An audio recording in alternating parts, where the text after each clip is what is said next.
All right, be quiet. Meeting come to order. You first, stand for a pledge, please.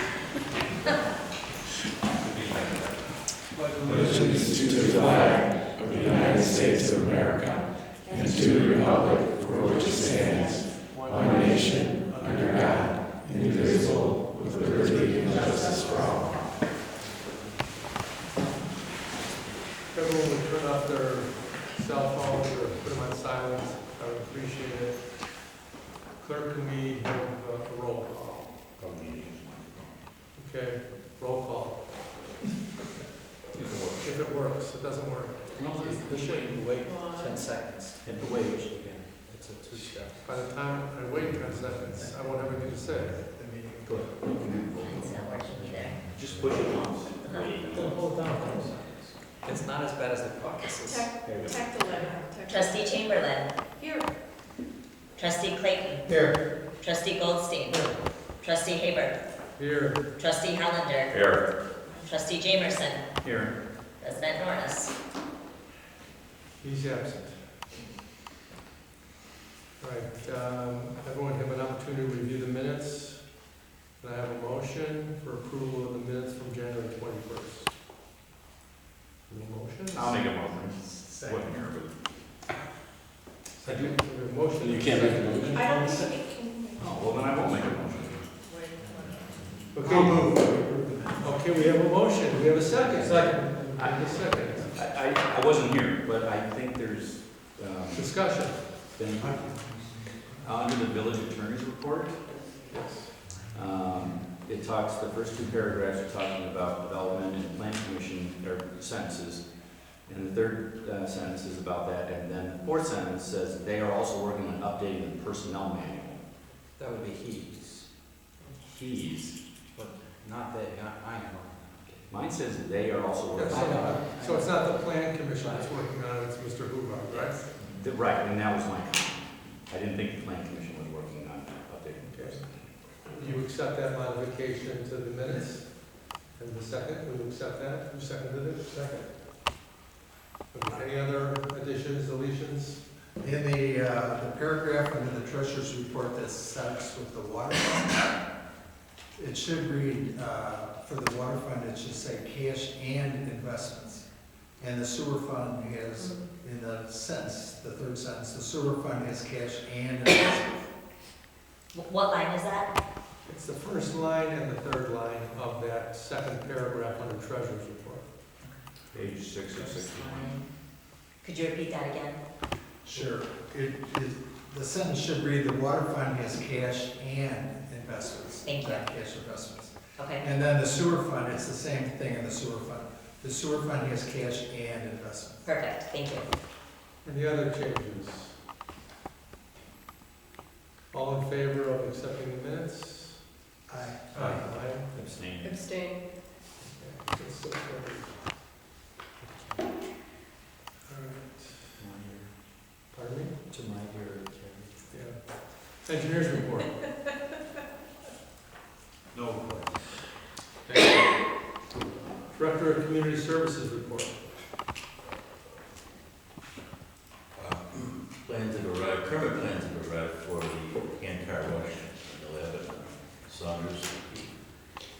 And final inspections have begun for what was the former Caspi House, 2825 Arrowwood, sold a little over a year ago, I believe. And that's all I have. I assume there's no zoning board of appeals report. Plan commission report. We will have a meeting this Thursday in 2 days, and the agenda item will be defining what a family unit is. If we decide to use the word family, we're talking about it, but that will be the agenda item, is defining what a family unit is. one of the possibilities is to define family more broadly, to pick up a higher number of unrelated individuals than we currently allow. And that would allow some situations with people living together to sort of operate, without trying to define whether they're strictly related. I this will be more clear when the plan commission sort of issues a report to you, but there is a trend away because of trends in society of trying to define family as much by blood and relationship, more by terms of forming a single household unit, housekeeping unit. We'll talk about that on Thursday. Okay, police report. I have the police activity in your packets, and that's all I have. Village attorney's report, Bruce? I don't have much to report, so if everything is on the agenda. Moving along swiftly. Okay, I don't have any information items or comments. Any visitors wishing to address the board? None. Okay. Action items, new business.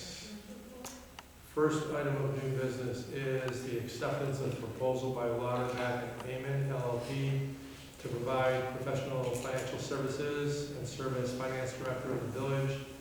The presentation is in your packet, as well as the response to the RFP that was sent out. Mike, do you want to address this? Sure. If you could follow along the presentation, I'm sorry that we're not able to get the screen working, and I didn't think to bring copies, so I hope you can follow along. If anyone wants a copy, there's a copy right here that I can give. Sure. That's a copy of the entire. I know, I'm just going to give that one section. So, step on. One section. It starts on page 20 of the packet. There we go. Thanks. Yep. So, starting on the page that discusses our current situation, just to recap that for you, I've mentioned this in a few of the previous board meetings, but finances are a critical element of our operations here in the village, both from an operational standpoint and also from meeting legal requirements. Also, the finance function within the village interfaces with a number of outside parties, such as our treasurer and investments, our banking relationship, our audit relationship, and our systems provider. And plus, we have all the day-to-day bookkeeping and billing and so on and so forth. Bob is leaving us as of February 18th. That's a little bit sooner than at least I anticipated, at least getting him through the end of the month. So we're under some significant time pressure if we want to have a transition before Bob leaves. Also, we know that Susie is retiring in 2020, and we also have potentially a new mayor in 2021. So we need to get things put into place as soon as we can. And there are a couple of key special projects that need to be accomplished in the coming year, so that kind of drives the breadth and scope of the expertise that we need. One is the chart of accounts needing to be revised. The second is moving from a modified cash system of accounting to an accrual system. I thought that was going to be a project that would span several months, but in meeting with Lauterbach and Amen, they are pretty much convinced that we can make that transition as of December 31st, 2020, and as we go into January 1st, 2021, we'll be able to change that accounting, and that will help us retain our history and make the bridging as easy as possible. We searched around, or Bob actually headed up the search for looking for an individual to replace him. It's apparently hard to find finance directors or even accountants who are retired who want to spend about the amount of time that we want to engage to have a finance director. And we concluded after going through that process for some time that it was appropriate to issue an RFP, which we did. The responses were due on the 21st of January, and we're looking to engage some outside support. On to the next page. This is the scope of services required. There's two slides here because there's so many, and I don't intend to go through and read them all, but I think it's important to take away not only the breadth of the different functions of the finance director within the village, but also the individual importance of some of the specific duties, such as the, property tax levy and the budget and financial reporting and special journal entries, our state and federal filings, our payroll, and so on and so forth. So it's quite an intensive and broadly scoped list. Moving on to the page that describes our process. We had 3 responses to the RFP. We determined that all of them were basically qualified, and these are the 3 that responded: GRA, Sikich, and Louder, Bach, and Amen. We put together somewhat of an informal evaluation criteria that involved how well did they understand our requirements, of course, what was the cost, how broad were the resources to meet some of those things that were on the prior page and the full scope of those things. Are they able to provide staffing continuity if one person leaves? Are we then able to fill in for that person without a lot of having to start over? And how much municipal experience did the firm have in this kind of government accounting? The assessments are on the next page. GRA was close to the lowest cost, although not the lowest cost. They're a very small firm. We would essentially be engaging the firm principal, which means that if it doesn't work out, it wouldn't be easy to switch the staff, and they had the least cited municipal experience. Sikich was by far the most expensive. They basically regurgitated the RFP scope. They didn't really demonstrate any knowledge about the village, and they are primarily known as an auditing firm. Lauterbach and Amen were the least expensive. The weighted average was $89 an hour for the hours we were going to require. They have vast municipal experience. If you look at their proposal, there's a whole page, I think it's page 15 in there, that lists all the different cities and villages that they work for. They have a wide range of qualified and experienced staff, and they also demonstrated some insight as to our needs and our process. So it was a fairly straightforward decision to come to the conclusion that we should engage Lauterbach and Amen to take over our finance director responsibilities once Bob leaves. So what actions would we like? We'd like the board tonight to accept the LNA proposal, the proposal in the package. We've already had a meeting with them, hopefully based, knowing that it was pre-your approval, in order to get the transition steps defined and underway because of the pressure on our time. We have a meeting with LNA and Miller Cooper tentatively are now scheduled for February 12th to begin to develop the interface between our auditing firm and our financial advisor, and also to go into some of the questions and issues that Miller Cooper had identified in their management letter in the audit. Once Bob leaves, I think it's the 18th, more or less, he will then be out of pocket until the middle of March, let's say for sake of discussion, March 15th, and then he's volunteered to be able to be available by phone to be able to consult with us on any questions that we have going forward.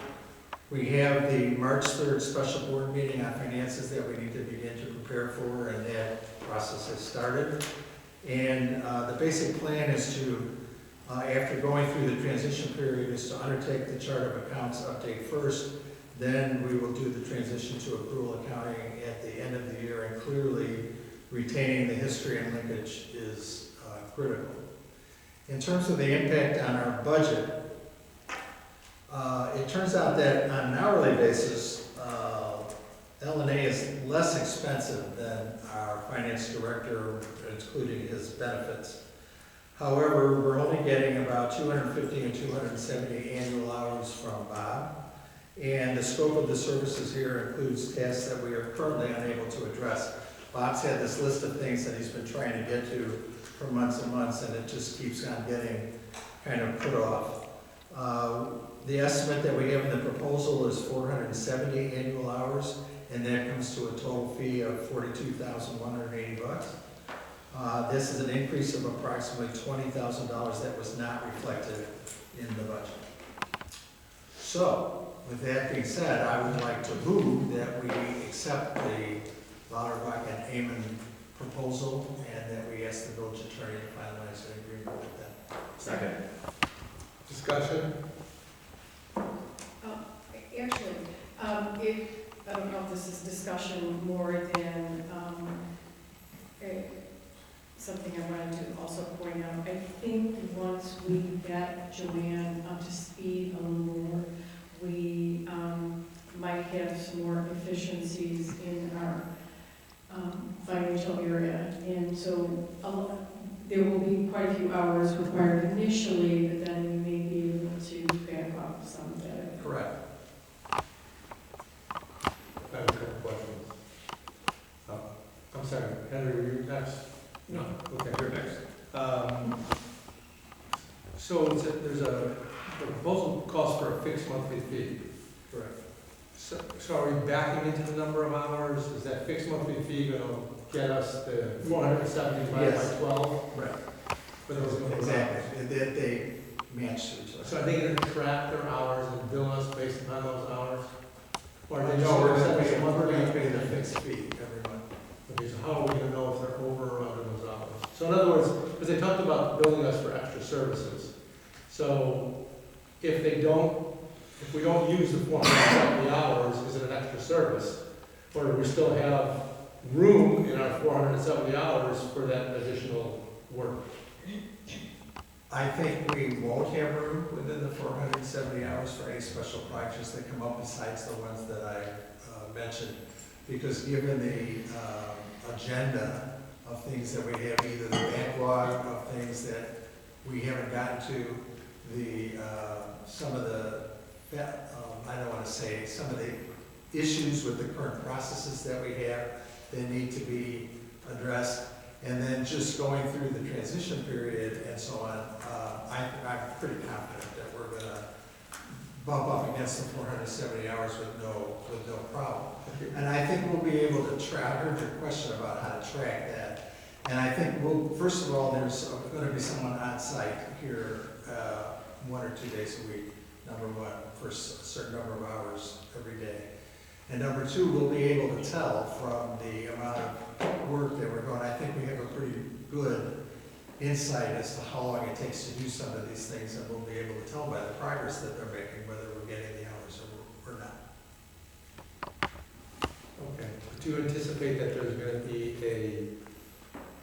a contractual agreement that's going to spell out the scope of the work so that we're going to know what falls within the monthly retainer and what might fall outside the monthly retainer? Correct. Okay, that was question number one. Question number two. It indicated that,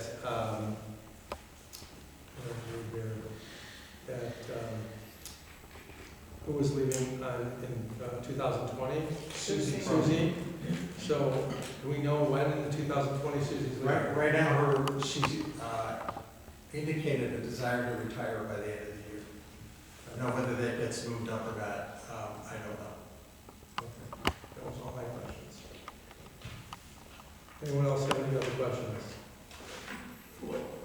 Yes, I wanted to know if Bob was going to be at the meeting in March, even though some you're not, and will someone from this organization be at the meeting in March? I think that's the plan? plan. Okay.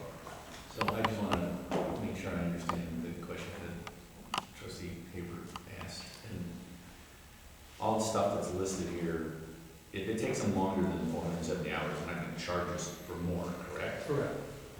Correct. Correct.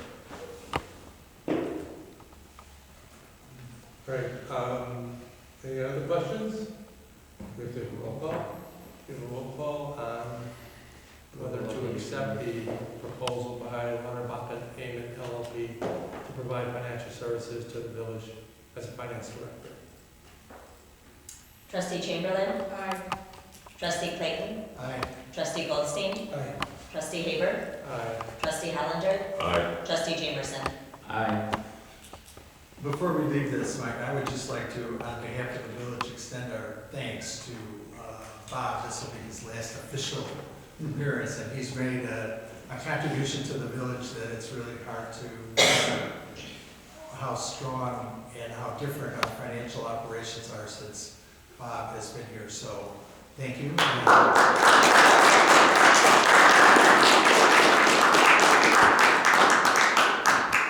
think we all second that, so. Okay, next order of business. An ordinance adopting provisions in the village code regarding reimbursement to the village of consultant fees. This would be a first reading. Bruce?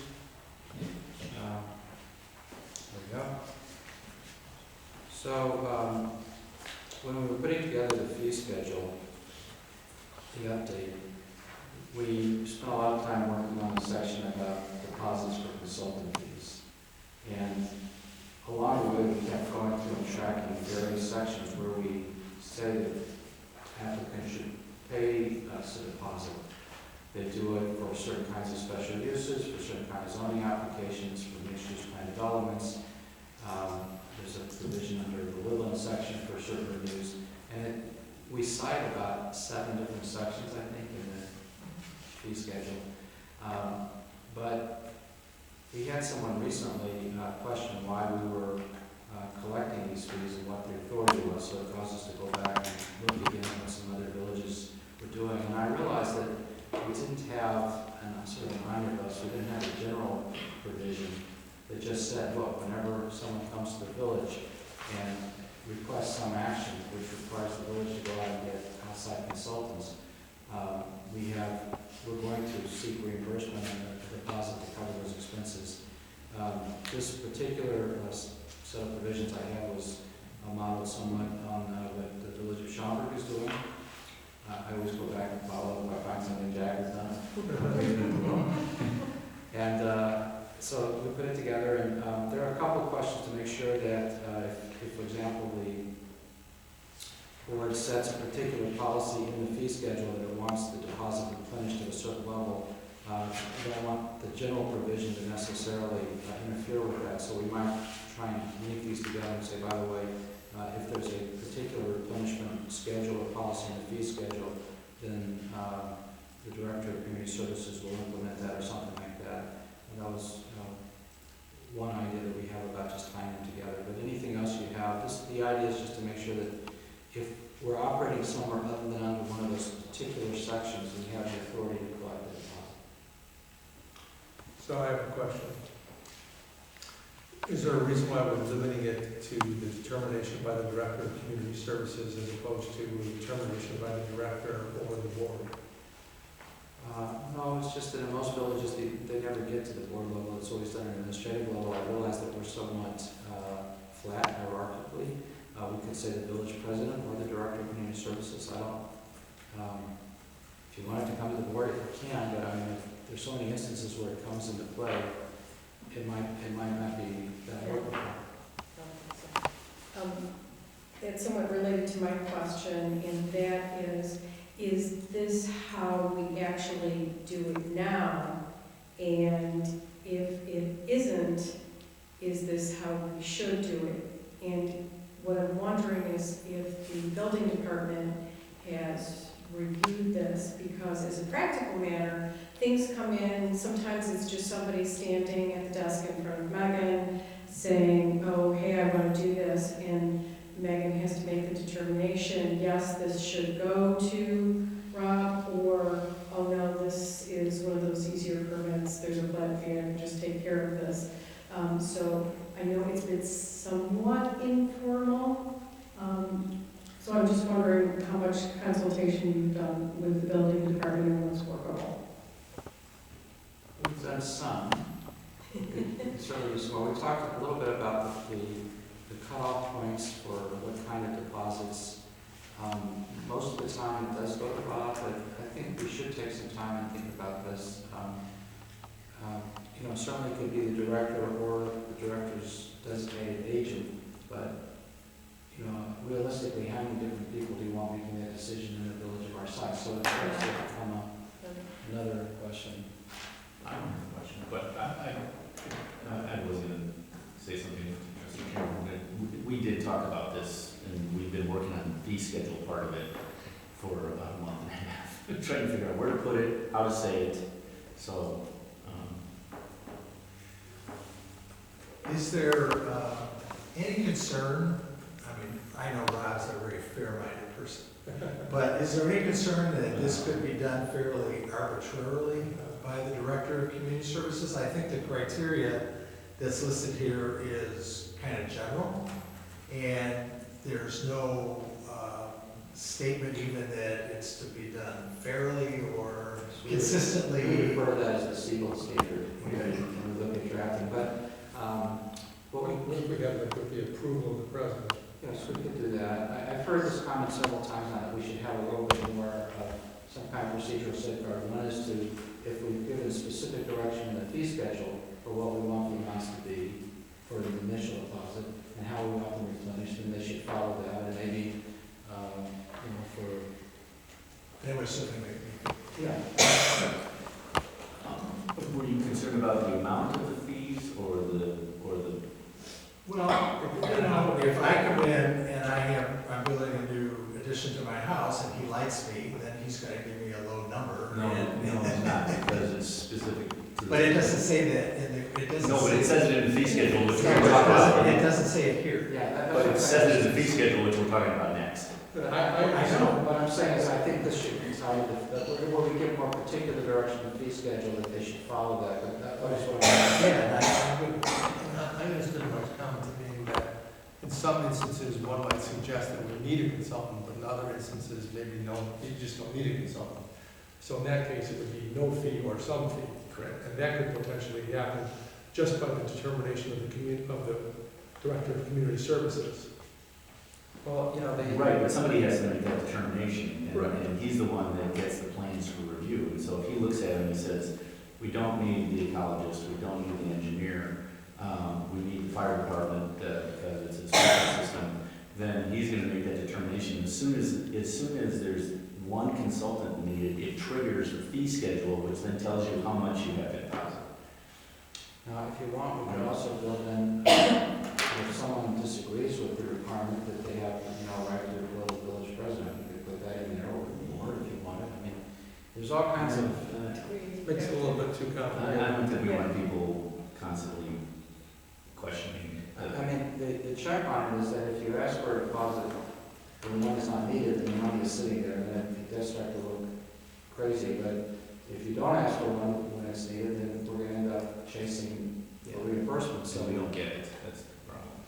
And it's not like it's the village's money, it's going to the consultant. Right. So it's not like there's any incentive except on for behalf our of the fee. to get those funds. There is an administrative fee of 5% that we add. It's pretty small. Yes. It is. All right, any other discussion? Do we have a motion? No, No, I no, was just gonna. We have a motion for a first reading. I'll make that motion. We have a Second. motion. We have a second.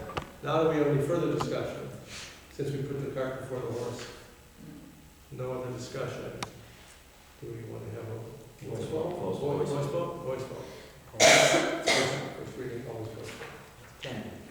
All those in favor of the ordinance adopting provisions in the village code regarding reimbursement to the village of consultant fees signify by saying aye. Aye. Any nays? Motion carries. Any other ideas for how you think this would work? You know, any suggestions, and we'll.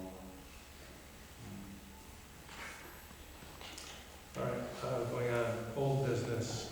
We had a first reading of an ordinance adopting the very fee schedule we were just discussing for fiscal year 2020. It's up tonight for a second reading and adoption. Do I have a motion? So moved. Second. We have a motion and a second. Any further discussion regarding this ordinance? I'm not sure if this is specifically on the subject. Do we, when we engage various consultants, engineering or legal, do we pay for a certain number of hours per year that we get on a fixed amount, or is every hour billed to us per hour? I believe every hour is billed to us as the unit Yes, sir. That's it. And is there any restriction on how an individual can generate work by someone? I mean, I'll email or call Bruce and ask him to do something, and there's an hour or two that he bills the village, which may be in the village's best interest, but may not be. Is there any, No, is there any, pardon? I just joking. You're gonna get back charged for all those, they didn't tell you. They'll come out of your pay. That's why I never call anybody. I'll add it all the plastics I got to pay. So in practice, I'll tell you what I can't speak for Pat, but in practice, you may have noticed this, when people ask me questions or send me things, most of the time will copy John, will copy the mayor, and say, this is what I'm doing, so that he has some idea of what I'm doing. It's a tough one, because not only do the trustees maybe talk to the consultants and or the village attorney, but Pat can attest to this, that the residents call him directly a lot of times. And sometimes the village tells them to call him directly. And it may not have anything to do with the permit or a plan review or, you know, any of those items that we've listed in here. And most of the time we don't, to my understanding, we get billed, but we don't bill for that service because it's impossible to track. Yeah, and I don't think it's unusual, because I think, you know, in most villages, there's a village attorney. You know, he sometimes mostly on staff, and people say, well, let's refer you to the village attorney, you can give that answer. So I think, you know, the public is generally directed to a village attorney in many villages on a regular basis. Or an engineer. Or the So engineer, I or can tell you anything. though, with respect to the village ecologists, we have a system in place for when the ecologist can talk directly with the resident and bill us for that. And most times, if people have a question, they're either directed to staff or to me to start out. And then once they've met with the village ecologist, then they can have a consultation with them. But just a random call, he will direct them back to the village. I do have another comment, but Henry, My understanding has been that the village has been fairly reasonable about doing first steps on consultations. And the reason I brought this up is I met with a group of folks to start a new SSA, and I knew at some point they'd be contacting Bruce to at least get 15 minutes of his time to answer 3 questions, of which he already knows the answers because it's done it 20 times, but they don't. And my assumption was that Bruce is going to give them that 15 minutes, and the village is either going to eat the payment for it, or it's not going to be charged at all. But I just was wondering if there was any check and balance, and it's purely on reasonableness, as I understand it. Is that correct? That's what I think it is. Okay. Not to nitpick, I mean, obviously this has been given a lot of thought, it's been in the hopper for quite some time, but just out of curiosity, some of the changes that were made, business licenses, for example, we kind of apparently doubled those, and I was just wondering, does that bring us in line with other villages? Does that, what's the, in a time when we need new business development, new commercial development, I was just wondering why we went down that path. Bruce? I didn't have anything to do with business licenses. So. I think that was mine, actually. I thought the $75 was just ridiculous. Just for so for a typical business. I'm sure it's probably 5 times that in Chicago. So I just said, I don't know why it's only $75. I think we should double it. I think it's just fair enough. So it was arbitrary. Yeah, it's completely arbitrary, totally. And I think my comment was also on the hydrant. If you fill your swimming pool from a hydrant, I thought that would be, it should be a different rate for that. I still have a question about the rain garden fee being $200 too. Yeah. That Well, wasn't mine. no, that's me, right. Steve and I have talked again since then, but. Oh, well, I can answer. So there is a higher fee for the rain garden, and the thought process was because there's not only village ecologist time, but there's village engineer time. But I told, when trustee Clayton emailed me asking about it, I told him that the village ecologist and I meet annually to review cost share programs. And I'll ask and see if he thinks that's still important. So just to keep everybody in the loop, I did have some questions. There was a lot of as I said earlier, a lot of conversation about the consulting and outside inspection portion of this and where it should fit. And it's in part one, and that's fine, but it does affect building permits also. And my comment to Bruce was that I would like to see just an annotation someplace in the building permit part that says those fees may apply. Now, then when I said that to Bruce, he said, well, why do we have a part two anyways? Why don't we just put everything in one part? And I don't know why that was ever switched into two parts, except for maybe we changed the building fees more often than we changed the rest of the fees, but that doesn't make sense to me. So I would prefer that under where it says, permit, or say building permit, see part two, I think part two should just be inserted under building permits. And then you don't have to worry about. I don't even see a reference of part, where's part two? It's on the first page. So this No, I is, see part one, but I don't see the actual part two. it's, No, it's, page 58. Keep going down. I actually Keep think going. one of the pages, a couple of pages, are just right. Ah, It's all the way. very small, okay. Oh, we know all these building permit fees, okay. Yeah. So I think it would just make more sense to move it so it's all together. I think somebody asked us to move a department once for convenience because the building department might not have been used. What does it mean? I don't know why we would have done it. But I'm okay with everything the way it is. I just think if we move that up there, it would be better. Anyone have a problem with moving part two, or eliminating part two and eliminating part one, and making it all one part, and putting part two, building permit fees, under the building permit section? See the problem with that, Ross? I was gonna say, maybe we should ask Rob. No He's problem? fine with it. Okay, so then we would have to amend, how do we do this? Who, did someone move? I made the motion. And I second that. And I agree with the change I just suggested, so. And I agree with that. Okay. Any other discussion regarding this ordinance? If not, can we have a roll call For the ordinance as amended.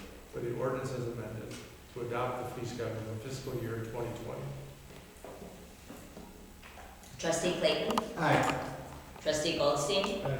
Trustee Haber? Aye. Trustee Hollander? Aye. Trustee Jamerson? Aye. Trustee Chamberlain? Aye.